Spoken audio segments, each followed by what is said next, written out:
कि आज हम जो मन पे बात करने जा रहे हैं, फिर से इसके पहले यही कहूंगी कि अध्यात्म को समझने का प्रयास ना करें। मन पे हम जो बात करेंगे तो मन पे हम अध्यात्म के तौर पे बात कर रहे हैं, और मन पे किस तरीके से हम उसे समझ सकते हैं और समझने के बाद उससे कैसे आगे निकल सकते हैं, उसे अपने हाथ में ले सकते हैं, वो हम समझना चाह रहे हैं अध्यात्म के तौर पे। तो उसे हम ज्यादा से ज्यादा कोशिश करें कि हम अपना बुद्धि का प्रयोग कम से कम करें, क्योंकि जो टॉपिक है मन या माइंड है ना, दोनों ही चीजों को अगर आप बुद्धि से समझेंगे तो आप ये पाएंगे कि इस शरीर में एनाटॉमिकली माइंड की कोई पोजीशन है ही नहीं। जब एनाटॉमिकली माइंड की कोई पोजीशन है ही नहीं, मन जैसा कुछ है ही नहीं, शारीरिक तौर पे किसी सीटी स्कैन एमआरआई में मन कहीं पे भी कोई नहीं दिखा सकता, फिर भी हमारी पूरी जीवन का आधार रहता है ये स्टेटमेंट कि हमारा मन नहीं लग रहा है। तो जब हम वो जो हमने देखा नहीं है उस मन पे हम इतनी बात कर सकते हैं और जीवन भर हर दिन इतनी बार ये स्टेटमेंट दे सकते हैं कि हमारा मन नहीं लग रहा। मन को भी हमने नहीं देखा है और आत्मा को भी हमने महसूस नहीं किया है, दोनों हमारे लिए सेम ही है। तो फिर मन पे हम इतनी कॉमनली बिना देखे बिना जाने उस मन पे पूरी जिंदगी निकाल देते। फिर जिसकी हम बात कर रहे हैं अध्यात्म में, जिस आत्मा का हम अध्ययन कर रहे हैं, उसमें और मन में कोई खास फर्क नहीं है, क्योंकि देखा हमने दोनों को नहीं है। शरीर में कहाँ पे इनकी लोकेशन है वो एनाटॉमिकली कहीं नहीं है। बुद्धि के स्तर पे आप जान ही नहीं सकते ना आत्मा को ना मन को, है ना। देखिए, मुझे कहानियां बहुत अच्छी लगती हैं। अब ये कहानी भी कहानी के तौर पे लीजिए इसे, क्योंकि मैंने ज्यादा पढ़ा नहीं है तो मुझे पता नहीं है कि ये कहानी वास्तविकता है, हुई है, या मात्र कहानी है।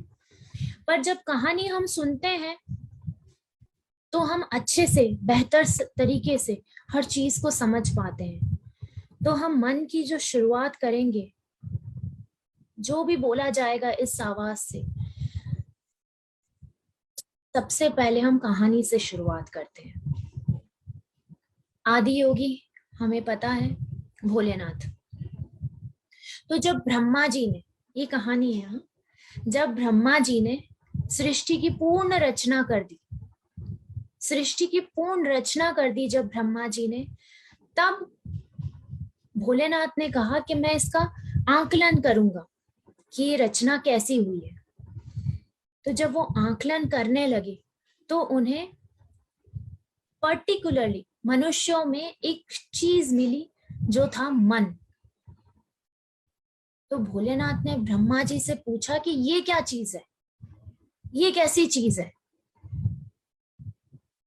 तो ब्रह्मा जी ने कहा कि ये बहुत ही अनूठी चीज है, जो गिफ्ट भी है, बोन भी है और कर्ज भी है।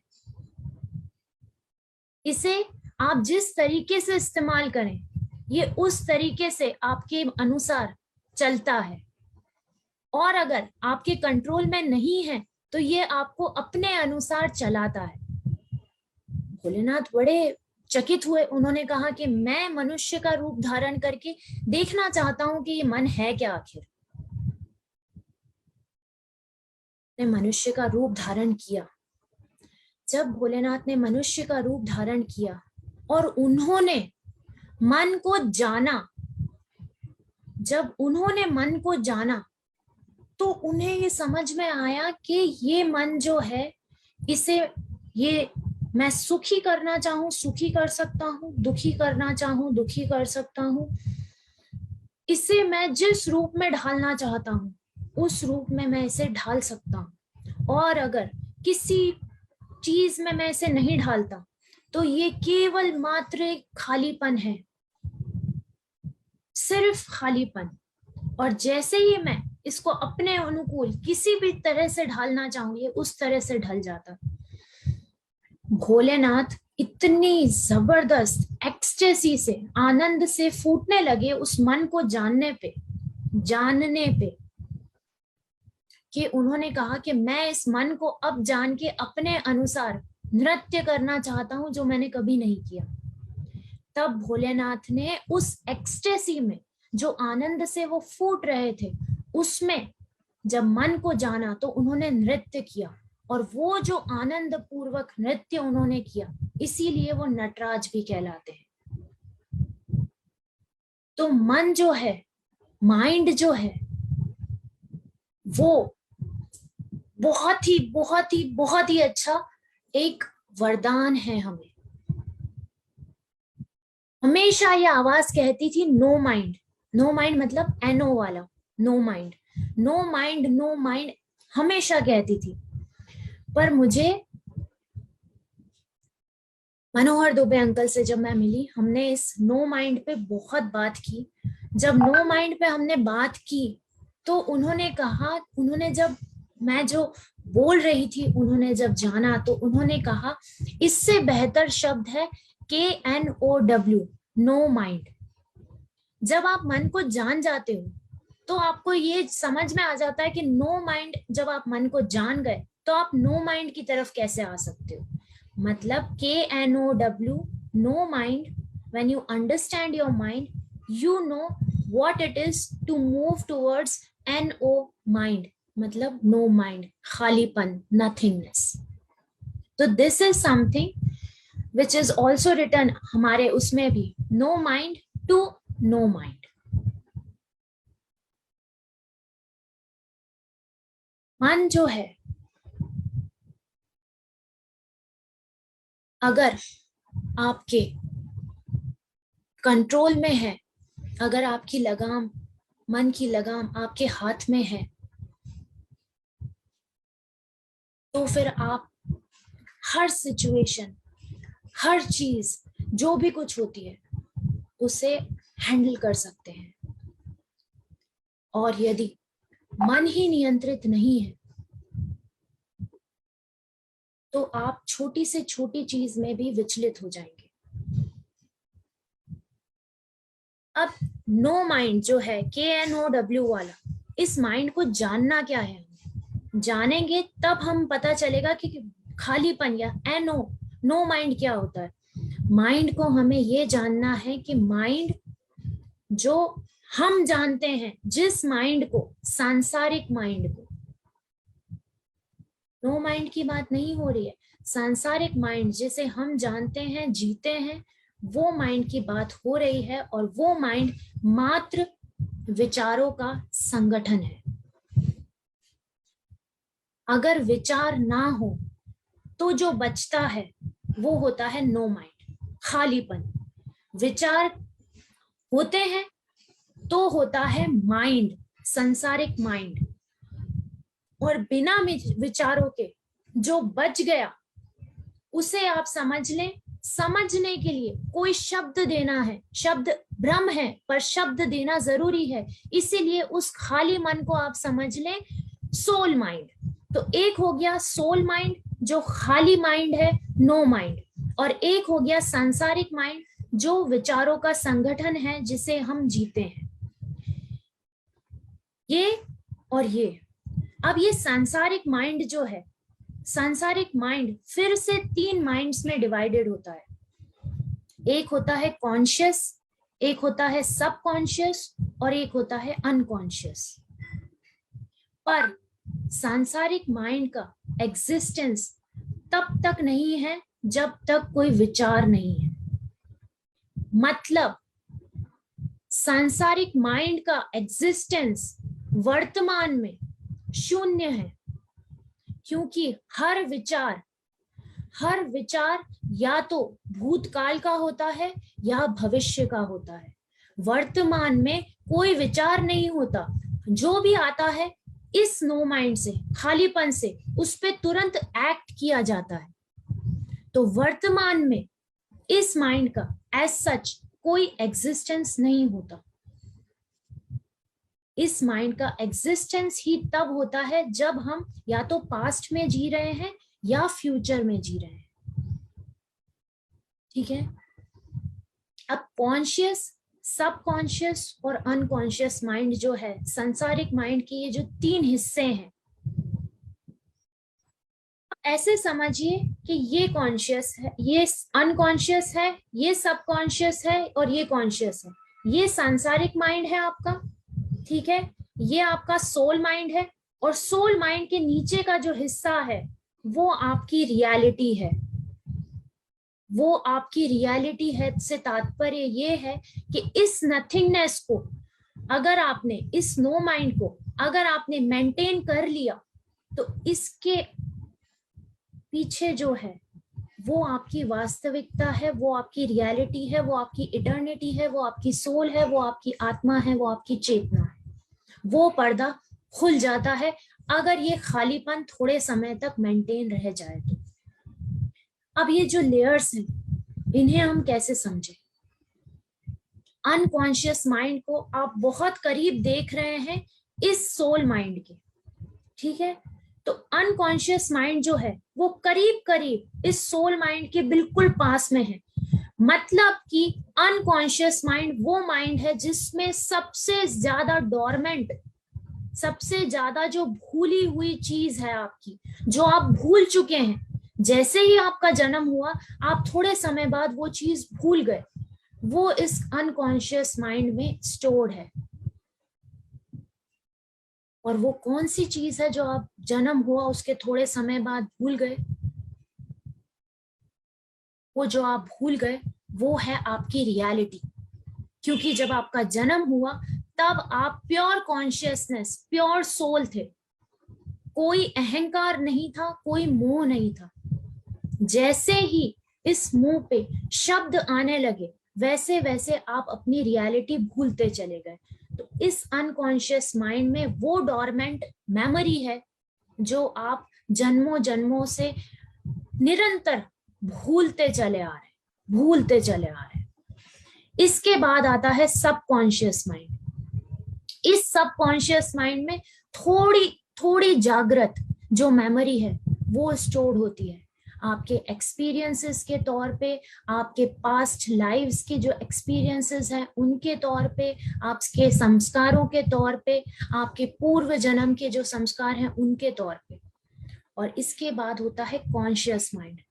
तो सबकॉन्शियस माइंड जो है उसमें जो कुछ भी मेमोरी स्टोर्ड है एक्सपीरियंसेस के तौर पे, उसी के अनुसार ये जो कॉन्शियस माइंड है ये काम करता है। तो आप बेसिकली आप जो कुछ भी करते हैं वो कलर्ड होता है आपके अंदर। जो कुछ भी पहले से जो आपने जाना है, जिया है, वो स्टोर्ड होता है, उसके अनुसार आप एक्ट करते हैं कॉन्शियसली। तो ये होती है हायरार्की। ठीक है। इसे एक एग्जाम्पल से समझने का प्रयत्न करते हैं। ऐसा समझिए कि आपने एक तपेली है, ठीक है। उस तपेली में नीचे गैस चालू है, उस तपेली में आपने पूरा ऊपर तक पानी भरा हुआ है, ठीक है। अब आपने गैस चालू कर दी, तो इसमें, इस तपेली में जो ऊपर आपको जब पानी उबल रहा है तो आपको ऊपर जो बबल्स दिखाई देंगे, जो धुआं दिखाई देगा, जो बाहर नजर आएगा, वो आप समझ लें जो एग्जिबिट होता है एक्सटर्नली, वो आपका कॉन्शियस माइंड हो गया। जो दिख के आ रहा है सामने, किस बेसिस पे आ रहा है? उस पानी को जो नीचे से जो गर्माश मिल रही है उस बेसिस पे। तो वो पानी, जितना पानी स्टोर्ड है उस तपेली में, वो पूरा स्टोरेज जो है वो सबकॉन्शियस माइंड है। और उस तपेली के नीचे का जो हिस्सा है जिसपे हीट डायरेक्टली पड़ रही है, वो नीचे का हिस्सा अनकॉन्शियस माइंड है। और उस अनकॉन्शियस माइंड के पीछे, अनकॉन्शियस माइंड के नीचे जो आग जल रही है, वो आग है आपकी रियलिटी। उस नथिंगनेस के पीछे जो है वो है आपकी रियलिटी।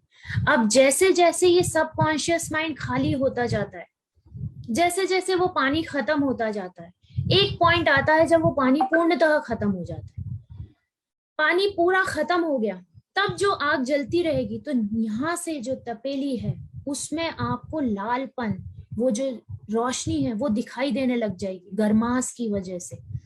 वो जो रोशनी आपको अनकॉन्शियस माइंड में जो डोरमेंटली सबसाइडेड है, वो जब सामने आके उजागर हो जाएगी, वो होता है आपका रियलाइजेशन।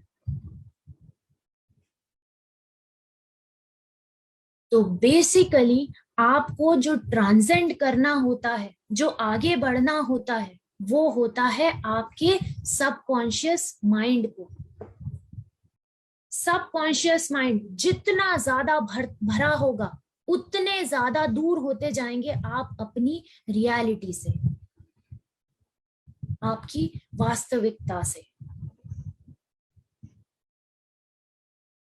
एक और प्रयत्न करते हैं इसे समझने का।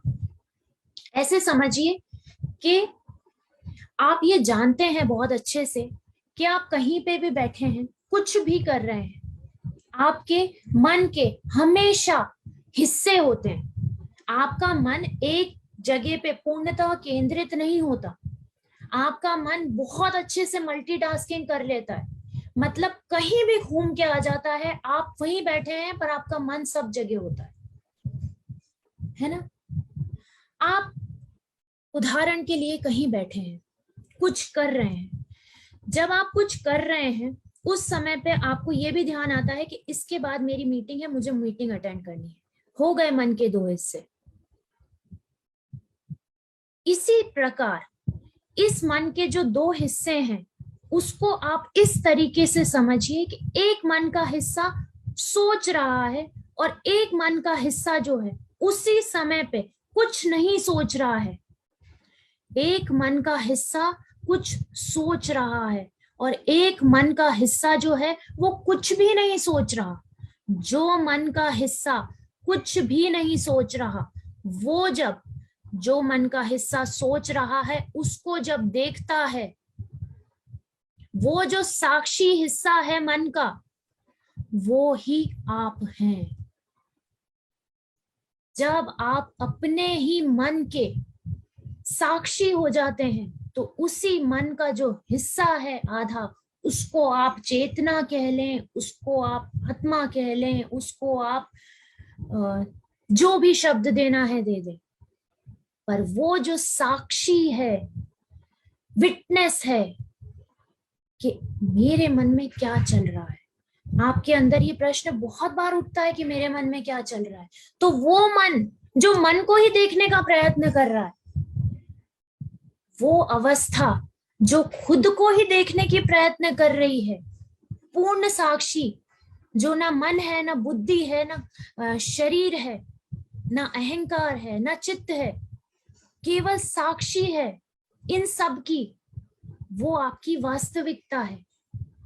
पर अभी फिलहाल हम जो कोशिश कर सकते हैं उसमें हम ये कोशिश जरूर कर सकते हैं कि जब हम कोई भी विचार आए, जब जो विचार आए उसे हम देखने का प्रयत्न करें, उसके साथ बहने की बजाय उसे देखने का प्रयत्न करें, क्योंकि मन तुरंत आपके काबू में नहीं आएगा। मन की सीढ़ियां हैं। एक विचार होता है तो सांसारिक मन का आधार बन गया, एक विचार पे नहीं रुकता, फिर विचार से विचारों का संगठन होता है, विचारों के संगठन से आप उन विचारों की वजह से कुछ फील करने लगते हैं, कुछ फील करने लगते हैं तब आप उस पर कुछ रिएक्ट करते हैं, जिसके लिए भी जो भी फील कर रहे हैं उस पे कर पाते हैं तो ठीक, नहीं तो कहीं ना कहीं आप उस पे रिएक्ट करते हैं, और जिस पे भी आप रिएक्ट करते हैं वो प्रतिक्रिया के रूप में आपको रिएक्शन या रिस्पॉन्स देता है। तो ये चेन चलती रहती है। इसीलिए इस मन को काबू में अगर हमें लाना है तो हमें ये जानना है कि हम कौन सी सीढ़ी पे हैं। अगर हमारा मन इतने नियंत्रण में है कि हम उसे बोल देते हैं उसके बाद हमें पछतावा होता है तो हमें एक सीढ़ी नीचे आना है। अगर हम उस सीढ़ी पे हैं जहां पे हम कुछ फील करने लग जाते हैं, हमारे मन की वजह से हम डिप्रेस हो जाते हैं या खुश हो जाते हैं, तो हमें उससे एक स्टेप नीचे आना है। अगर हम वहां पे हैं जहां पे हमारे बहुत सारे विचार हो जाते हैं और हमें समझ में नहीं आता कि अब हम हमारे कंट्रोल में ही नहीं है, तो हमें उससे एक स्टेप नीचे आना है कि कम से कम विचार आए। और कम से कम विचार आएंगे जब आप ज्यादा से ज्यादा वर्तमान में होंगे। इसीलिए मन को काबू करने की, मन को जानने की सबसे बड़ी जो चाबी है वो ये है कि ज्यादा से ज्यादा वर्तमान में रहने का प्रयत्न करें। क्योंकि अगर इस क्षण जितने भी यहाँ पे बैठे हैं हम सब, जो भी चेतनाएं यहाँ मौजूद है, अगर हम अपने अंदर झांक के देखें तो वर्तमान में हमें कोई भी तकलीफ नहीं है। इस क्षण क्या हमें कोई तकलीफ है? इस क्षण का क्या कोई हमें विचार है? जो भी कुछ है वो तो या बीत गया या आने वाला है। ये नहीं कहा जा रहा है कि आने वाला है या जो करना है उसके बारे में ना सोचें। ये बोला जा रहा है कि ज्यादा से ज्यादा वर्तमान में रहने का प्रयत्न करें। जब आप ज्यादा से ज्यादा वर्तमान में रहेंगे, रहने का प्रयत्न करेंगे, तो आप पाएंगे कि आप एफर्टलेसली उस नथिंगनेस में, उस नो माइंड में जाने लगे हैं। क्यों जाने लगे हैं? क्योंकि आपने माइंड को जान लिया। You know your mind to go towards no mind. And knowing mind, the best key towards knowing mind is try to be more and more present in the present moment. इस पल के अलावा आपके पास कुछ भी नहीं है जो आपके हाथ में है। ये पल भी वैसे आपके हाथ में नहीं है, पर इस समय आपको कोई तकलीफ नहीं है। मन को जानने का, मन पे विजय पाने का सबसे आसान तरीका है कि जहां पे हैं वहां पे केवल फिजिकली प्रेजेंट ना रहें, पूर्णतः फिजिकली, मेंटली कंप्लीटली वहीं पे रहें जहां पे हैं।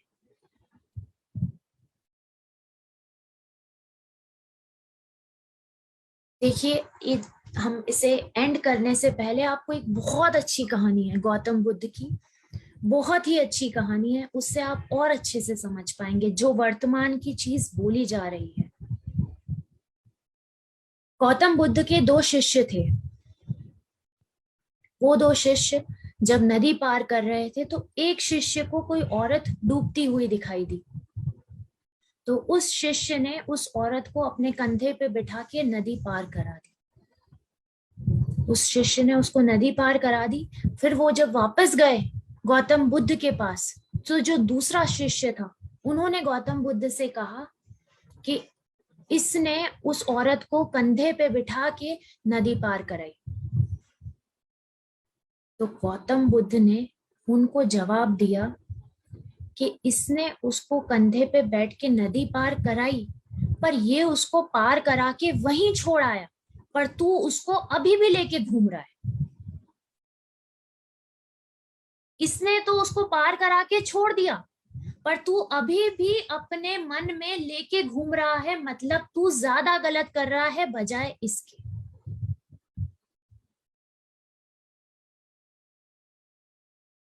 बहुत बहुत धन्यवाद। हमारे बहुत सारे साथी जुड़े हुए हैं, उनके कुछ प्रश्न भी होंगे। आनंद जी हम पूछना चाह रहे हैं कोई प्रश्न। जेपी आनंद सर। सभी को नमस्कार। डॉक्टर प्रज्ञा को बहुत बहुत धन्यवाद, बहुत आभार, उन्होंने इतने अच्छे विचार प्रकट किए। मेरा छोटा सवाल है, मन पर विजय पाने के लिए जो आपने मंत्र दिए और मन पर कैसे नियंत्रण रखा जाए, तो मेरे जीवन में या हमारे जीवन में 2 बातें हमेशा आती रहती हैं। वो है दुविधा की स्थिति। जब स्टूडेंट लाइफ थे, कौन सी एजुकेशन में जाना है, दुविधा की स्थिति में। जब नौकरी करना है, कौन सी नौकरी करना है, दुविधा की स्थिति में। कोई यात्रा प्लान करना है, यहाँ जाना है वहां जाना, हमेशा ये दुविधा की स्थिति जीवन में बनती रही।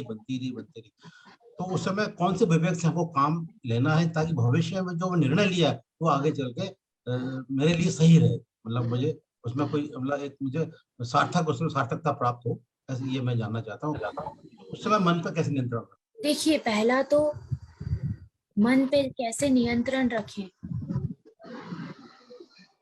जैसा कि बोला गया था, मन पे नियंत्रण रखना या मन को दबाना नहीं है। जब भी हम किसी भी चीज को दबाते हैं, चाहे वो क्रोध हो, कोई भी अवस्था हो, उसे हम जब दबाते हैं तो वो किसी ना किसी तरीके से अपना रास्ता बना के और निकलती ही है वहां। तो समझना है, उसे दबाना नहीं है। मन पे नियंत्रण करने का सबसे आसान तरीका जो है, हमें ये पता होना चाहिए कि हम कौन सी सीढ़ी पे हैं, है ना। मन जो है वो बहुत ही ज्यादा चंचल है। उसकी चंचलता को जब हम जानते हैं तो हमें ये पता होना चाहिए कि हमारा मन जो है वो किस हद तक चंचल है, और जिस हद तक चंचल है उसकी हद को धीरे धीरे हमें कम करना है। हमारे मन उस विचारों तक पहुंच जाता है जिसकी वजह से हम कुछ ना कुछ फील करने लगते हैं, टेंशन में आ जाते हैं, दुखी हो जाते हैं। तो हमें धीरे से उसे पीछे लाना है कि वो विचारों तक ही रहे, कुछ फील ना करे उस पे। अगर आना है कि विचार, जैसे ही हमें पता चले कि हम उस गाड़ी में बैठ गए हैं जहां पे विचार बहुत ज्यादा हो गए हैं और हमें एकदम से समझ में आता है कि हम विचारों के संगठन में फंसते जा रहे हैं, तो हमें एकदम से ट्राई करना है कि हमें विचारों की गाड़ी से नीचे उतरना है और हमें कम से कम विचारों पे आना है। देखिए, एक बहुत अच्छा उदाहरण है, आपने देखा होगा जब हम रोड क्रॉस करते हैं, है ना, तो जब हम रोड क्रॉस करते हैं उसी तरीके से आप मन को समझिए। रोड क्रॉस करना, मन को जानना है, और उस तरफ नो माइंड है, ये NOW वाला माइंड है, रोड जिस पे ट्रैफिक चलता जा रहा है विचारों के तौर पे। जब आप ट्रैफिक चलता जाता है, जब आप रोड क्रॉस करने लगते हैं, है ना, जब आप रोड क्रॉस करने लगते हैं तो आपने देखा होगा कि आप जैसे ही चलते हैं और आप इधर उधर देख लेते हैं तो गाड़ियां अपने आप रुक जाती है ना। आपको उन्हें रोकना नहीं पड़ता, आपने सिर्फ देखा कि अरे गाड़ियां आ रही है, तो आप वहीं पे अपने आप आपने देखा होगा कि गाड़ियां रुक जाती है। तो आपको एक ये कोशिश करनी है कि जब भी ये विचार रूपी जो गाड़ियां आए उनमें आपको बैठना नहीं है, जैसे ही आए उनके साक्षी होना है। जैसे ही आपने उनको देखा, बिल्कुल चोर और पुलिस के जैसा होता है, जैसे ही आपने उनको देखा अपने आप उनका वजूद खत्म हो जाता है। और तीसरा जो उपाय है वो ये है कि ज्यादा से ज्यादा वर्तमान में रहने का प्रयत्न करें। जब भी आपको ऐसा लगे कि आप भूतकाल में या भविष्य में जा रहे हैं, वापस अपने आप को लेके आए। अभ्यास जो है वो बहुत जरूरी है। अभ्यास मतलब आपको निरंतर करते रहना है, क्योंकि ये जो है ना, ये हैबिट है, आदत है हमारी, है ना। हमारा मन इसमें बहुत कंफर्टेबल है और वो नहीं चाहता कि मुझे कोई जान जाए और मेरा अस्तित्व खत्म हो जाए। तो इसीलिए हमें अगर इस हैबिट को ब्रेक करना है तो छोटी से छोटी हैबिट तोड़ना भी बहुत मुश्किल होता है। तो इसके लिए हमें निरंतर अभ्यास करते रहना पड़ेगा। ये जो 2-3 चीजें हैं ये निरंतर करते रहना पड़ेगी। और आपको एक फाइनल जो रामबाण है, जिससे आप बहुत अच्छे से बिना कुछ किए, ना आपको साक्षी होना है, ना आपको मन को ये जानना है आपको कि इसमें मैं कौन सी सीढ़ी पे हूं, ना आपको वर्तमान में आने का प्रयत्न करना है। जैसे ही आपको लगे कि विचार आ रहे हैं और आपको मन अपने उन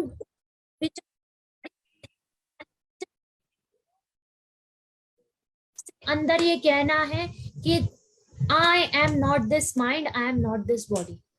ना मैं ये मन हूं, ना मैं ये शरीर हूं, मैं नहीं जाऊंगा जहां ले जा रहा है मुझे। अपने आप से जब आप ये रिपीट करते हैं अंदर ही अंदर, जैसे ही विचार आया और आपने ये रिपीट किया, उससे दो चीजें होती है।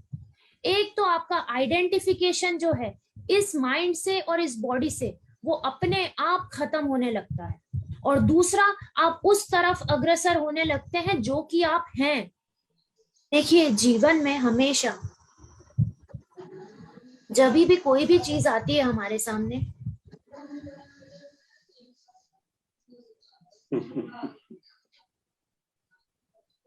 तो हमारे पास दो रास्ते होते हैं। एक होता है कि हम किसी परिस्थिति में कुछ कर सकते हैं, कुछ परिस्थितियां ऐसी होती है जिसमें हम कुछ नहीं कर सकते। जिन परिस्थितियों में हम कुछ कर सकते हैं, ठीक है, हमने अपना पूरा दिमाग लगा लिया उसमें, और हमने अपने हिसाब से एक डिसीजन ले लिया, और हमने वो डिसीजन जो लिया है उस पे अमल कर रहे हैं।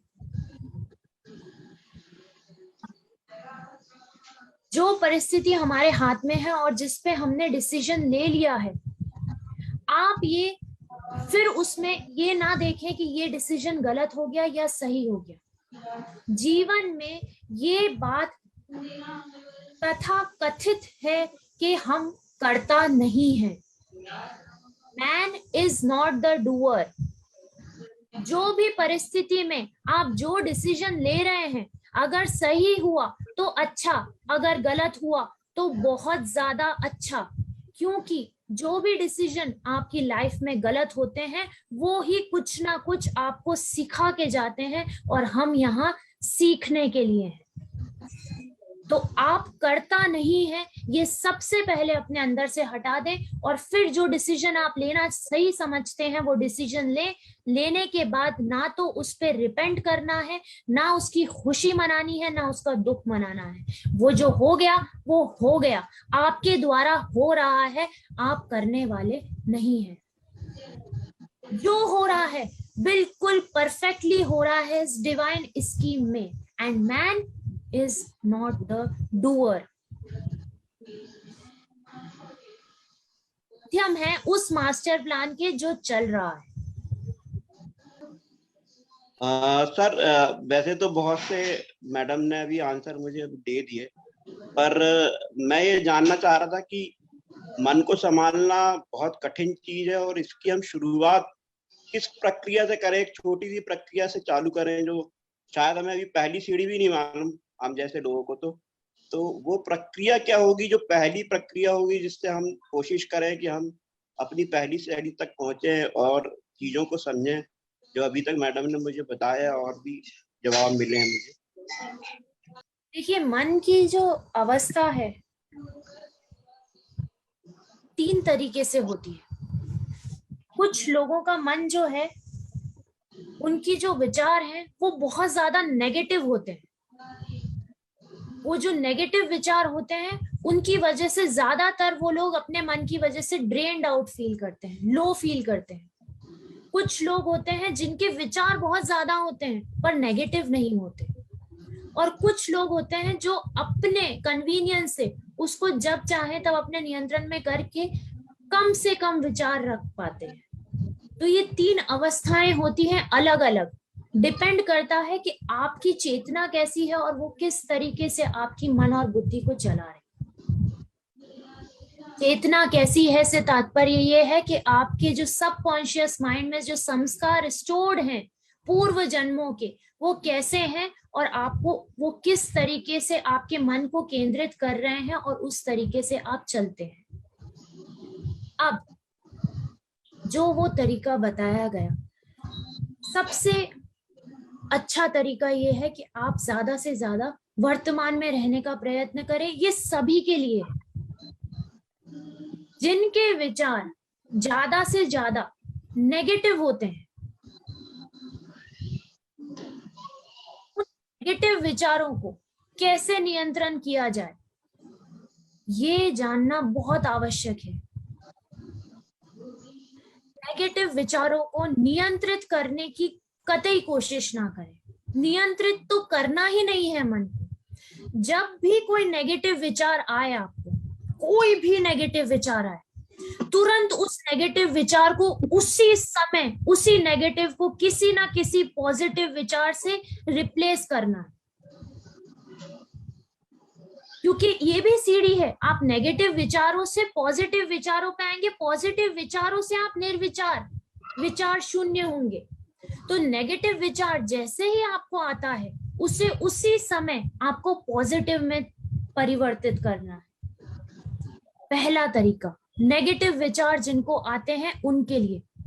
और दूसरा जो तरीका है जिनको नेगेटिव विचार आते हैं उनके लिए ये है कि जो भी नेगेटिव विचार आ रहे हैं आपको, जिस भी संदर्भ में आ रहे हैं, उस संदर्भ में वो नेगेटिव चीज आपके साथ हुई तो हुई क्यों, उससे आपको क्या सीख देने का प्रयत्न कर रहा है ये यूनिवर्स, वो जानने का प्रयत्न करें।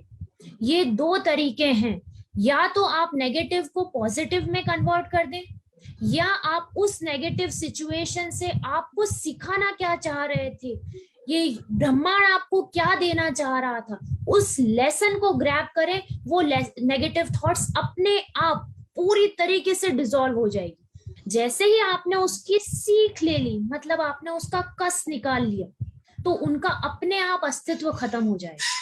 और या आपने उनको पॉजिटिव में कन्वर्ट कर दिया तो भी उनका अस्तित्व खत्म हो जाएगा। ये उनके लिए है जिनको नेगेटिव थॉट्स ज्यादा आते हैं, उसकी वजह से जिनका मन बहुत ज्यादा लो रहता है, लो फील करते हैं जो भी लोग, उनके लिए है ये। एक्चुअल में आपने जो प्रश्न पूछा उसका जवाब तो शुरू में ही जो दे दिया था, पर उस प्रश्न से ये हुआ कि एक जो विचारों की जो श्रृंखला होती है नेगेटिव पॉजिटिव, उस बारे में जो बात करना रह गई थी इस आवाज से, वो हो पाई। Hello ma'am, good evening. Ma'am आपने एक्चुअली ये बोला है कि हमें मतलब हमेशा प्रेजेंट में रहना चाहिए और जो भी पास्ट विचार हैं वो हैं उनको कम्प्लीटली उससे डिस्कनेक्टेड हो जाना चाहिए। बट एक्चुअली इसमें कम्प्लीटली डिस्कनेक्ट होने से हम जिस स्टेज पे आज पहुंचे हैं, या हमारा जो भी अब तक हमने प्रोग्रेस की, या जो मैच्योरिटी आई हमें अंदर, या हम जिस ट्रैक पे थे, तो इनडायरेक्टली हम उससे भी तो डिस्कनेक्ट हो जाएंगे। तो फिर मतलब फिर लाइफ में जो कुछ करना चाहते हैं या फिर जो एक एम बना रखा है, तो उससे भी इनडायरेक्टली डिस्कनेक्ट हो जाएंगे, या फिर वो कोई उसका मतलब नहीं रह जाएगा एम का, या एमलेस टाइप। तो उस चीज को कैसे इस चीज से रिलेट कर सकते हैं? क्योंकि ऑब्वियसली जब तक हम हमारी जो प्रीवियस प्लान थे, जो हमारा प्रीवियस मेमोरी थी, हमें ऑब्वियसली उसको अपने माइंड में रखना चाहिए वो, और उसी अकॉर्डिंग प्रेजेंट में काम करना चाहिए, और एक फ्यूचर की होप रखना चाहिए कि इस हिसाब से फ्यूचर होगा, तभी तो हम अपने एम और उसकी तरफ काम कर सकते हैं। और वो है, अगर हम अपने पास्ट या हमारे जो विचार थे उनसे कंप्लीटली डिस्कनेक्ट हो गए, तो हम प्रेजेंट में वर्क किस अकॉर्डिंग करेंगे? देखिए, बहुत अच्छा प्रश्न है राहुल जी, क्योंकि इससे बहुत बड़ा कंफ्यूजन जो है, वो बहुत सारी जो चेतनाएं हैं यहाँ पे, उनको भी ये कंफ्यूजन होगा जो आपको है।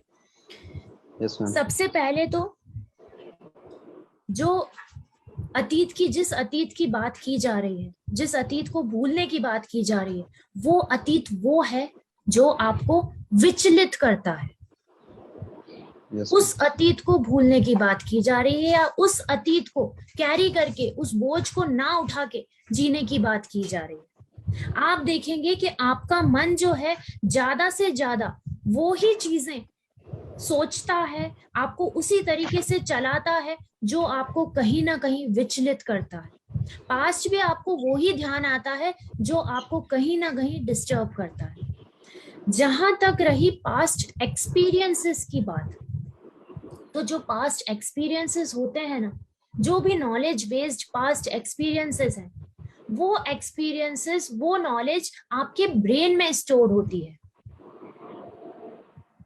जो भी चीजें नॉलेज बेस्ड है वो आपके ब्रेन में स्टोर होती है। पास्ट को भूल जाएंगे तो हम प्रिस्क्रिप्शन कैसे लिखेंगे? पास्ट को नहीं भूलना है। पास्ट में जो चीजें आपको विचलित करती हैं, पास्ट की, भविष्य की भी जो चीजें आपको विचलित करती हैं, और आपके आज को खराब करती है, उन्हें अपने साथ लेके नहीं रखना। Yes ma'am. मैम मेरा एक क्वेश्चन और है मैम, गौतम बुद्ध की वो स्टोरी है, जब वो वापस आए तो यशोधरा गई उनके पास और उनसे पूछा कि तुमको क्या हक था एक पत्नी से उसका पति अलग करने का, एक बच्चे से उसका पिता को अलग करने का। तो उन्होंने यही आंसर किया कि तुम्हारे सामने जो बैठा है वो गौतम बुद्ध है, और जो इस बच्चे का बाप था, जो तुम्हारा पति था, वो सिद्धार्थ था। तो एक हिसाब से देखा जाए उन्हें वो मेमोरी में है उनके कि हाँ ऐसा ऐसा था, इनका हस्बैंड था और मैं कौन हूँ ये भी था। तो बट और इनडायरेक्टली वो ये बोल रहे हैं कि दोनों पर्सन अलग हैं, सिद्धार्थ को अलग उन्होंने बोल दिया और जो बुद्ध है वो अलग बोल दिया। तो ये माइंड की कौन सी स्टेज होती है कि जिसमें आपको मेमोरी भी है तब भी वो आपको बिल्कुल भी इफेक्ट नहीं कर पा रही है, मतलब आप बिल्कुल ही इमोशनलेस और वो हो गए उस मोमेंट पे। ये मतलब एक सही स्टोरी है या फिर ऐसे ही जस्ट एक ट्रेंड में है, इसलिए पूछ रहा हूँ। देखिए बिल्कुल सही सही स्टोरी है, और ये स्टोरी इसीलिए है, यहाँ पे बैठे हैं जितनी भी चेतनाएं, एक होता है आत्मज्ञान। आत्मज्ञान मतलब कि सेल्फ नॉलेज, है ना, या फिर हम जो स्पिरिचुअलिटी को सीख कर रहे हैं वो। एक होता है आत्मज्ञान और एक होता है आत्मबोध, सेल्फ रियलाइजेशन। रियलाइजेशन जब आपको होता है, जिसको भी जब भी होता है, तो it is exactly similar to a near death experience. Near death experience से तात्पर्य ये है कि आपके पूरे मायने बदल जाते हैं जो आप थे।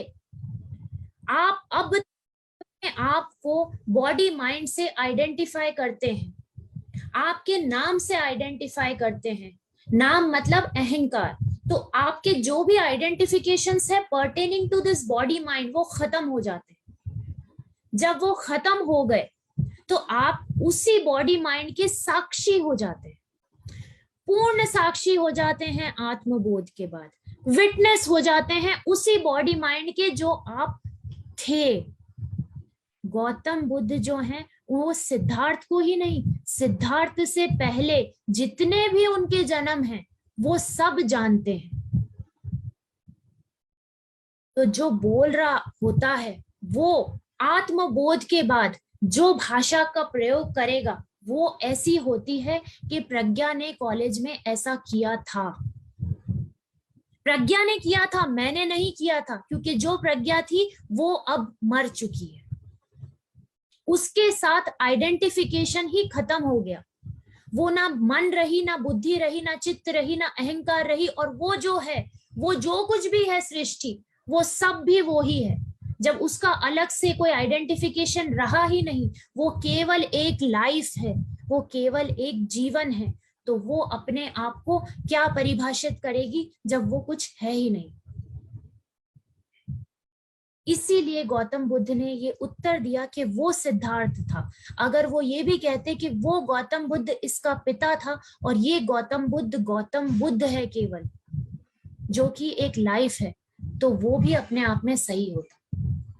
मैडम, जैसा आपने कहा कि ज्यादा से ज्यादा वर्तमान में रहें, तो ये कैसे संभव है? क्योंकि कुछ ना कुछ विचार तो चलते ही रहते हैं, और मेरे साथ तो बहुत अभी ऐसा है कि पास्ट की जो भी चीजें हुई हैं तो बस उसी को एनालाइज करते रहते हैं। ऐसा हुआ तो क्यों हुआ, यदि गलत हो गया तो ये गलत क्यों हो गया, अब आगे ध्यान रखना है या भविष्य के लिए क्या करना है। यानी पूरे समय चलती रहती पैरेलल थिंकिंग। कुछ भी काम कर रहे हैं, यहाँ तक कि यदि प्रेयर कर रहे, भगवान का भजन कर रहे, पाठ कर रहे, तो एक पैरेलल थिंकिंग उससे जुड़ी चलती ही रहती है पूरे समय। विचार शून्य होने की बहुत कोशिश करते हैं या नहीं आए विचार, तो ऐसा लगता है कि ब्रीदिंग ही रोक रहे हैं। और अभी तो बहुत द्वंद हो रहा था, तो बीच में मैंने आपसे संपर्क करने की कोशिश की व्हाट्सएप पे भी और फोन पे भी, लेकिन हो नहीं पाया। और इस पैरेलल थिंकिंग के कारण मेरे रिश्ते भी बहुत डिस्टर्ब हो रहे हैं घर में। यानी बच्चे भी अब नहीं सुनना चाह रहे कि नहीं, हमें अब नहीं चाहिए आपके अनुभव, नहीं चाहिए आपकी सलाह। हम बोलते हैं कि नहीं भाई, हमारे अनुभव आपके समय को बचाएंगे, जरूरी नहीं कि आप हर चीज अनुभव करके ही लो। तो समझ नहीं आ रहा है कि क्या करें, कैसे रहें ज्यादा से ज्यादा वर्तमान में, और लोगों को भी उनके वर्तमान में रहने दें।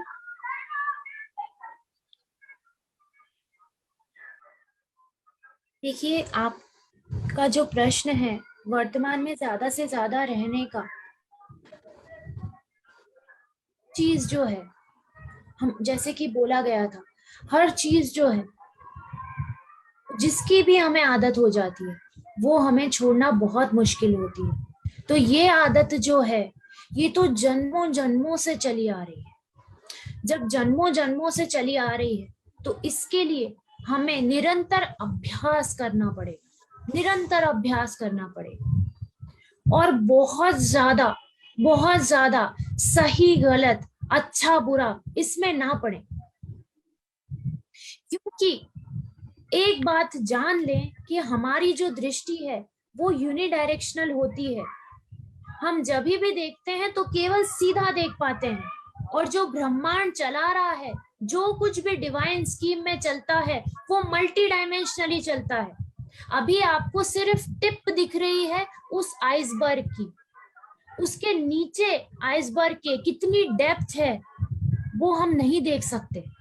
इसीलिए किसी भी चीज का, किसी भी परिस्थिति का ये आकलन ना करें कि ये सही हो गया, गलत हो गया। जो कुछ भी, जैसा भी, जो भी कुछ हो रहा है वो परफेक्ट हो रहा है। इस समर्पण के साथ जिए, हर चीज को अपने हिसाब से करने का, अपने हिसाब से हो ऐसा सोच के ना करें, ना सोच के करें, और अगर ना हो आपके हिसाब से तो उससे विचलित भी ना हो।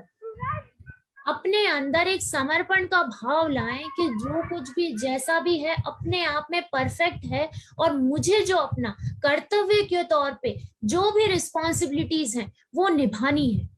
बस आप ये अपने अंदर बिठा लें कि यहाँ पे आप एक इस समय रोल प्ले करने के लिए आई हैं। बहुत ज्यादा सीरियसली नहीं लेना है इस जीवन को। इस जीवन से जितना ज्यादा हम सीख सकते हैं उतना सीखना है, और आपके पास बहुत अच्छी अपॉर्चुनिटी होती है जब आपके साथ गलत पे गलत होता है। बशर्त है कि उस गलत से आप टूटने की बजाय ये जाने कि ये जो गलत है ये क्या सिखाने आया था, उस सीख को ले और फिर आगे बढ़े, फिर अपनी चढ़ाई शुरू करें। और जहां तक बच्चों का सवाल है, बच्चों को अपने अनुभव बताना बहुत ही अच्छी बात है, पर उन पे अपने अनुभव थोपना उतनी ही गलत बात है। क्योंकि कुछ बच्चे होते हैं जो चलने से पहले ही ये जानना अच्छा समझते हैं, सही समझते हैं कि यहाँ पे मैं टकरा जाऊंगा, मुझे बता दो। और कुछ बच्चों की ये नियति होती है कि वो टकरा के ही जानेंगे और मानेंगे। तो मैं सही हूं ये सही है, पर बच्चों के साथ ये बोलना कि मैं ही सही हूं ये गलत है। क्योंकि काफी बार वो भी सही हो सकते हैं उस तौर पे कि जो रास्ता आज इंदौर से भोपाल का है वो रास्ता आज से 10-15 साल बाद वैसा ही नहीं रहेगा। उस रास्ते के आपके अनुभव जरूरी नहीं है कि उन्हें काम आए। आपने दिया, उन्होंने लिया कि नहीं लिया वो आपकी प्रॉब्लम नहीं है। आपका काम था, आपका कर्तव्य था देना। बस आपने अपना कर्तव्य निभाया, उसके बाद एक समर्पण के भाव से इस जीवन को जिए, काटे नहीं। ज्यादा से ज्यादा वर्तमान में रहने के प्रयत्न के लिए अभ्यास करते रहें, निरंतर अभ्यास करते रहें। नमस्ते, मैं पन्ना से सीता चतुर्वेदी। मैम, मेरा ये प्रश्न है कि जैसे अभी आपने बोला कि हमारी जो नेगेटिव थॉट होते हैं, नेगेटिव विचारधारा होती है, वो हमारे माइंड में सेव हो जाती है। तो मैम ऐसा होता है कि जब हम किसी बात को ध्यान से जो है सुनते हैं तो वो हमें भूलता नहीं है, और जिस पे हम ध्यान नहीं देते हैं वो हमारे जो है दिमाग में या मन में नहीं रह जाता। जैसे किसी ने हमारे साथ अच्छा किया तो वो हमारे दिमाग में नहीं है, लेकिन जो नेगेटिविटी आई, किसी ने हमारे साथ बुरा व्यवहार किया या कुछ बुरा बोला, वो शेप हो जाता है और 20-20 साल पुराना वो स्टॉक रहता है अपने पास। अब जब मैम हमें अच्छी चीज याद ही नहीं है तो उसको हम परिवर्तित कैसे करें, नेगेटिव से हटा के पॉजिटिव में कैसे लाएं, और नेगेटिव जो विचारधारा शेप हो गई है उसको कैसे निकाला जाए? मैम आपके विचार क्या थे इसमें? देखिए, सबसे पहले तो इसका ये हम जाने, हम जितने भी यहाँ पे मौजूद हैं हम ये जाने, और ये हम प्रश्न, जो आपका ये जो प्रश्न है, ये हम जिससे भी मिले उससे करें कि ऐसा क्यों होता है कि हम नेगेटिव कैरी करते हैं, पॉजिटिव हमें उतना याद नहीं रहता। जी। क्यों होता है ऐसा?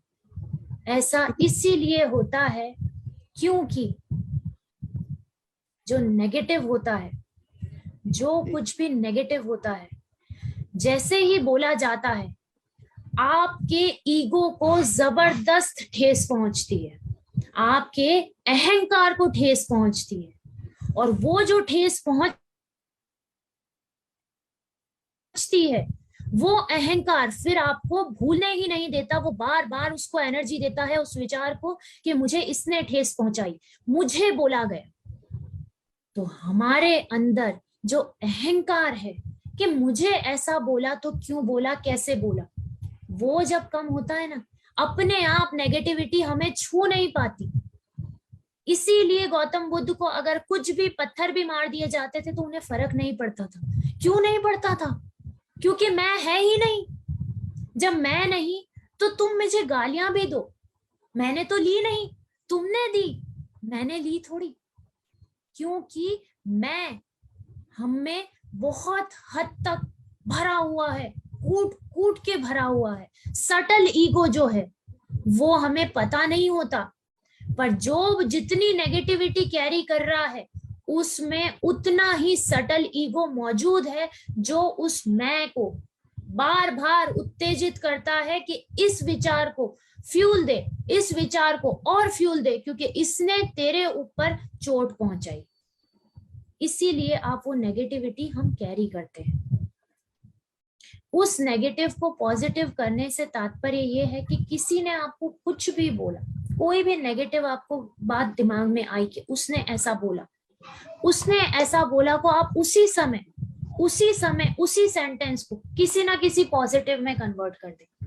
जैसे कि उदाहरण के लिए आपको किसी ने कहा कि आप, बहुत ही सिंपल सा उदाहरण है, आपको किसी ने कहा कि आपकी साड़ी अच्छी नहीं, ठीक है? अगर ये भी किसी ने आपको कहा है तो आप इसे किसी ना किसी तरीके से, या तो फनी वे में या किसी अच्छे वे में, उसे पॉजिटिव में कन्वर्ट कर दें, पहला। और या ज्यादा से ज्यादा कोशिश करें कि मुझे बोला है, तो उस मैं को कम से कम चोट पहुंचे, अहंकार अपना कम करने की कोशिश करें। और तीसरा, जो भी कुछ नेगेटिव हुआ आपके साथ, एक बात हम सब यहाँ ध्यान रखें कि हमारे साथ जो भी कुछ नेगेटिव हुआ, जिसे हम नेगेटिव समझते हैं, क्या वो नेगेटिव इतना ज्यादा है कि इस पॉजिटिव को, कि हम मनुष्य हैं, हमारे पास खाने को रोटी है, हमारे सर पे छत है, इसको बाईपास कर पाए? तो वो नेगेटिव तो एक सुई के तिनके के बराबर नहीं है जो समुद्र हमको मिला है। जो है, जितना भी मिला है, उन ब्लेसिंग्स को अगर हम रोज रात को लिखें बैठ के, तो हमारी पूरी जिंदगी खत्म हो जाए, पर वो ब्लेसिंग्स लिखने की लिस्ट जो है वो खत्म नहीं होगी। पर हम वो ही देखते हैं जो नहीं है।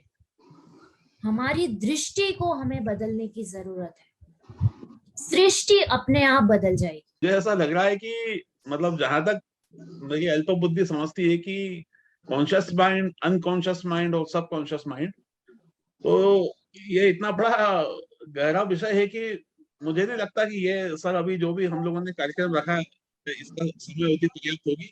शायद दोबारा फिर हमें आना चाहिए।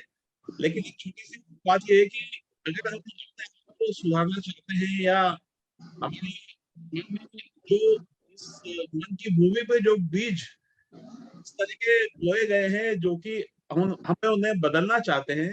तो सबकॉन्शियस माइंड का जो रोल है वो इतना बड़ा है, तो हम कैसे सबकॉन्शियस माइंड से कॉन्शियस माइंड को सुधार सकते हैं, या अनकॉन्शियस से या सबकॉन्शियस से हम कैसे बेनिफिट ले सकते हैं हर उस चीज में जिसमें हम सफलता, जैसे मन के हारे हार, मन के जीते जीत, जीतना चाहते हैं, हम हारना नहीं चाहते हैं। तो हम सबकॉन्शियस माइंड को कैसे तैयार करें, उसकी भूमि को कैसा हम बीज रोपे ताकि हमारा कॉन्शियस माइंड फसल हमें दे। एक तो ये मेरा सवाल है। दूसरा सवाल है कि जैसे ये मैंने देखा ना, एनएलपी में सब लोग बहुत गाइड करते हैं और लोगों को ट्रीट करते हैं, और हर उस व्याधि को जो साइकोसोमेटिक है या किसी भी तरह की, उसको वो ट्रीटमेंट देते हैं, उसको करते हैं। तो एनएलपी का इतना बड़ा हम विज्ञान देख रहे हैं, इतने लोगों को देख रहे हैं, सुन रहे हैं, समझ रहे हैं, तो मेरा ये अनुरोध है जानने का, अभी या फिर कभी, जैसा भी सबको कन्वीनियंट होगा, कि इसके बारे में और थोड़ा विस्तृत हमें समझ में आए, ताकि हम इसे अधिक से अधिक इसका लाभ लेकर, लाभान्वित होकर, अपनी कमियों को दूर करके और अपने आप को उन्नत करके एक हमारा पर्पस है लाइफ का, उसे सिद्ध कर सके। प्रणाम। देखिए, सबकॉन्शियस माइंड को आपको पहले जो बोला गया था वही चीज है कि किसी माइंड को आपको पहली बात तो कंट्रोल नहीं करना है। अब सबकॉन्शियस माइंड जो है आपका, वो ऑलरेडी भरा हुआ है ना, भरा हुआ है संस्कारों से। जो आपका चित्त है, चित्त मतलब जो संस्कार जिसमें स्टोर होते हैं, जो आपका चित्त है वो ही सबकॉन्शियस माइंड है। उसी के बेसिस पे आप एक्ट करते हैं, और उस सबकॉन्शियस में अब इस जन्म के भी बहुत सारे एक्सपीरियंसेस जुड़ गए हैं। तो सबकॉन्शियस माइंड से आपको जीतना नहीं है, ना आपको उसे हराना है, ना आपको उस पर नियंत्रण पाना है। आपको अपने कॉन्शियस माइंड को, ये इजीएस्ट टेक्निक है, फिर से कही जा रही है कि आपको अपने सबकॉन्शियस माइंड को बिल्कुल अजप जप के जैसे ये अपने आप से बार बार विचार लाना है कॉन्शियस माइंड में, ताकि आपका सबकॉन्शियस केवल उसी माइंड विचार से कलर्ड हो जाए। और वो विचार ये है कि मैं ना ये मन हूं, ना मैं ये बुद्धि हूं, ना मैं ये शरीर हूं। तो जो विचार आ रहे हैं, जिसको आ रहे हैं, वो मैं नहीं हूं। जब आप ये भर लेंगे अपने अंदर, दिन भर जब भी विचार आए, आप ये अपने आप से बोलेंगे कि जिसको विचार आ रहे हैं वो मैं नहीं हूं। ये स्टेटमेंट को अपना तकिया कलाम बना ले कि जिसको विचार आ रहे हैं वो मैं नहीं हूं। तो आपका सबकॉन्शियस पूरी तरीके से इस पर्टिकुलर जो स्टेटमेंट है, इससे इस तरीके से भर जाएगा कि जब आपको कॉन्शियस माइंड से सबकॉन्शियस माइंड कोई भी विचार देगा, तो आपके सबकॉन्शियस से साथ साथ में ये भी आएगा कि जिसको विचार आ रहे हैं वो मैं नहीं। चीज को खाली भी नहीं कर रहे हैं, उस चीज को नियंत्रित भी नहीं कर रहे हैं, उस चीज पे विजय भी नहीं पा रहे हैं। आप जो है उसके साथ साथ एक ऐसी चीज को डाल रहे हैं, और इस हद तक डाल रहे हैं उस कंटेनर में कि पूर्णतः बाकी चीजों का जो कलर है वो फीका हो जाए। और ये जो मंकी माइंड है, ये क्या करे? देखिए, जो मंकी माइंड है, वो मंकी माइंड तो पहली बात तो ये वेस्टर्न साइकोलॉजी ने बोला है मंकी माइंड। अब ये जो मंकी माइंड है, ये ही हमारा सांसारिक माइंड है ना। ये एक चीज पे टिकता ही नहीं है। तो इसको एक चीज पे टिकाना, एकाग्र करना, उसका सबसे बेहतर जो उपाय है वो ये है कि ज्यादा से ज्यादा वर्तमान में रहना। अब वर्तमान में रहते हुए अगर किसी समय पे आप कंप्यूटर चला रहे हैं और उस समय आपका मंकी माइंड आपको कुछ और करने को बोल रहा है, मतलब अगर वो कुछ और करने को बोल रहा है, तो आपको तुरंत जब आप ये बोलेंगे अपने आप से कि ये जिसको विचार ये दे रहा है मंकी माइंड या जो भी माइंड, वो मैं नहीं हूं, मैं कुछ और हूं, तो वो मंकी माइंड का एग्जिस्टेंस ही अपने आप धीरे धीरे खत्म हो जाएगा। ये ध्यान रखिए, अपने अंदर हम जो बोलते हैं वो ही हमारी रियलिटी हो जाता है। इसीलिए स्वामी विवेकानंद ने कहा था, an idea that occupies your mind becomes your reality. Any idea that occupies your mind becomes your reality. Let that idea be, I am not the one who is getting this thought. मैं जिसको विचार आ रहे हैं वो नहीं हूं.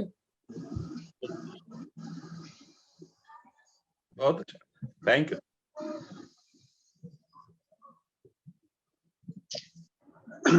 Gurmeet sir का भी हैंड रेस है, वो अपना प्रश्न कर सकते हैं. Thank you Pragya ji, thank you, good evening. जो अभी बताया प्रज्ञा जी ने, मतलब मेरी भी थिंकिंग लगभग वैसी ही है. मुझे बड़ा अच्छा लगा कि मेरी थिंकिंग को मतलब कुछ इनके जो भी उन्होंने बताया उससे मेरी थिंकिंग पुश हो रही है. बस एक मुझे थोड़ा सा मतलब एक कंफ्यूजन कहें या जिज्ञासा कहें कि जो लिगेसी, जो प्रज्ञा जी ने बोली लिगेसी जो हमारे पूर्व जन्मों की आती है, थोड़ा उसमें मुझे डाउट रहता है कि क्या लिगेसी सत्य है, जो लिगेसी हमारे पूर्व जन्मों से आती है माइंड में, तो जो साथ में लेके आते हैं, और उसके बाद फिर इस जन्म में जो भी हम लोग गार्बेज इकट्ठा करते जाते हैं वो तो अलग ही बात है. तो एक तो जो गार्बेज इकट्ठा करते जा रहे हैं, दूसरा जो लिगेसी आ रही है, लिगेसी आ गई है, क्या उसको हटा सकते हैं अगर वो नेगेटिव है तो? ये मेरी जिज्ञासा थी, मैं जानना चाहता था. देखिए, इसको एक उदाहरण से समझते हैं हम. सबकॉन्शियस माइंड से हमें कोई भी संस्कार जो हमारे पूर्व जन्म का है ना, वो संस्कार उदाहरण के तौर पे ऐसे समझ लीजिए कि हमें कहीं पे जाके कोई चेक जमा करना है. ठीक है, हमें कहीं पे जाके कोई चेक जमा करना है. सिर्फ ये आया हमारे सबकॉन्शियस माइंड से, जो पूर्व जन्म से हमारे अंदर में होगा. वो संस्कार आया, मतलब एक डिजायर के रूप में हमें आया कि हमें ये चेक इस बैंक में जमा कर देना चाहिए. जो भी संस्कार होता है वो कोई ना कोई डिजायर लेके आता है. किसी ना किसी डिजायर के रूप में कोई ना कोई संस्कार हमेशा उत्पन्न होता है. अब आया क्या कि हमें बैंक में जाके ये चेक जमा करना है, हमें अपने पैसे इसमें डिपॉजिट करने हैं. अब हम बैंक जा रहे हैं. बैंक जाते जाते हमने सिर्फ बैंक जाके अगर वो चेक जमा कर दिया तो दैट जो डिजायर आया वो नील एंड वॉइड हो गया. पर बैंक जाते जाते जब हमें बीच में रुक के और अगर हम समोसा खाने लग गए, हमने समोसा खाया, समोसा खाने के बाद हमने वो चेक भी जमा किया, पर जब हम वापस आए तो हम वो समोसा खाने का जो हमने किया, जो कर्म किया, उसका अपने साथ एक अटैचमेंट लेके आए उसके टेस्ट से, जिसे हमें लग रहा है कि अब हमें फिर से समोसा खाने की इच्छा हो. तो डिजायर जो हुआ वो अपने आप में गलत नहीं है, पर उस डिजायर के रास्ते में चलते चलते हम जहां जहां भी टकराए या रुके, वहां पे जो भी डिजायर्स रास्ते में आते गए उनको हम पूरा करते चले. और वो जो हम पूरा करते चले, उन डिजायर्स में से कुछ डिजायर्स ऐसे होंगे जिन्हें हमें पूरा करने पे या तो अच्छा अनुभव होता है या बुरा अनुभव होता है. अच्छे को हम मोह के तौर पे अपने साथ लेके आ जाते हैं और बुरे को हम इस तरीके से रिपल्सिव हो जाते हैं कि हमारे साथ दोबारा नहीं होना चाहिए. तो वो जो डिजायर, एक डिजायर संस्कार से पूर्व जन्म से उत्पन्न होता है, वो अपने रास्ते में बहुत सारे डिजायर्स उत्पन्न करता है. पर उन डिजायर्स में अगर हम कहीं पे भी अटैच नहीं होते हैं, ना अच्छे से अटैच होते हैं ना बुरे से रिपल्सिव फील करते हैं, तो कोई भी चीज जो भी आ रही है संस्कार के तौर पे वो गलत नहीं है. तात्पर्य ये है कि जो कुछ भी हम करें निर्मोही हो, ज्यादा से ज्यादा डिटैच्ड होके करें.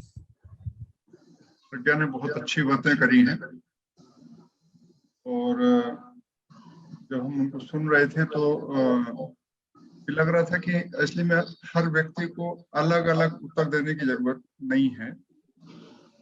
उसको खुद को समझ में आता है कि मुझे क्या करना है और क्या नहीं करना है. ये एक बड़ी इम्पोर्टेंट बात है. और यदि हम इस बात को समझ जाएं कि हमको क्या करना है, तो इसके लिए बहुत सिंपल तरीका मुझे लगता है कि हमको खुद को चिंतन करना पड़ेगा अपने आप से. यदि हम अपने आप को थोड़ा सा समय देते हैं और उस विचार पर थोड़ी देर और मंथन चिंतन करते हैं, तो हमको उत्तर खुद मिल जाते हैं. जितने भी लोग प्रश्न कर रहे हैं उनको सबके पास अपने अपने उत्तर हैं. मन उनको बताता है कि क्या करना है, वो जानते भी हैं क्या सही है और क्या गलत है, लेकिन वो करना नहीं चाहते। जो मतलब जो सही चीज है वो करना नहीं चाहते, बस इतनी सी बात है।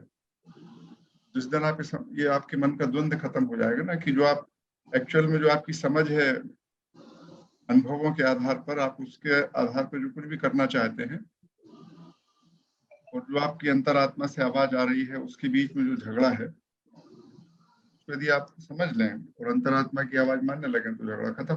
बहुत सिंपल सी बात है और हर व्यक्ति को मालूम है। तो वो व्यक्ति करना क्या चाहता है कि जो उसको लग रहा है ना कि ऐसा करना चाहिए, इससे मुझे लाभ मिलेगा, बेटे को मेरी बात मानना चाहिए, नहीं मानेगा तो क्या हो जाएगा, जबकि मालूम नहीं है कि वो कहाँ क्या होने वाला है। हम समझते हैं कि हमारी बात मान लेगा तो ज्यादा अच्छा होगा, और इसलिए हम उसको दबाव बनाने लगते हैं। हमको मालूम है कि सच बोलना, जैसे मान लीजिएगा कि किसी बॉस ने आपके साथ गड़बड़ी की है, सच्चाई तो ये कहती है कि उसका विरोध करिए, लेकिन अनुभव आपको कहता है कि बॉस का विरोध किया तो सजा मिल जाएगी, तो आप सच्चा काम नहीं करना चाहते। इतनी सी बात है। तो आपके पास उत्तर खुद है, और आपको खुद ही को उसका एक्शन डिसाइड करना है। इतनी सिंपल बात है। ये मुझे लगता रहता है। तो इस द्वंद्व से आप कैसे आगे निकलेंगे, ये आपके चिंतन का विषय है। ना तो आप प्रज्ञा के कहने से कुछ बदलने वाले हो, ना मेरे कहने से कुछ बदलने वाले।